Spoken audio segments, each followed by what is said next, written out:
നാടൻ പൂച്ച പിന്നെ പേർഷ്യൻ കാറ്റിൻ്റെ കൂട്ട് കയറിയുണ്ടോ ഓലെ ഫുഡ് ആഞ്ഞടിച്ച് കഴിക്കാണ്.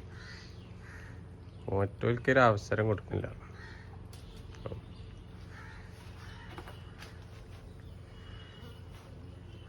പേർഷ്യൻ കാറ്റിൻ്റെ കോട്ടിൽ കയറുക, ഫുഡ് കഴിക്കുക. അതാണ് നാടൻ പൂച്ചൻ്റെ പ്രത്യേകത. ഓൽക്കൊരവസരം കൊടുക്കില്ലെന്നല്ല. വെയിറ്റിംഗ് ആണ്. കണ്ട പേർഷ്യൻ കാറ്റൊക്കെ വെയിറ്റാണ്. ഒരു പാത്രത്തിനുള്ള 3 തരാം.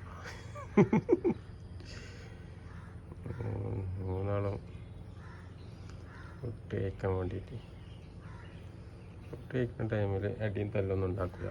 അതൊക്കെ ഭയങ്കര ഒരുമയാണ്. ഫുഡ് കഴിച്ച് കഴിഞ്ഞാൽ പിന്നെ ഫുൾ അടിയാണ്. അതിൻ്റെ പേർഷ്യൻ കാറ്റിൻ്റെ കൂട്ട് കൊണ്ടുപോയിട്ടോ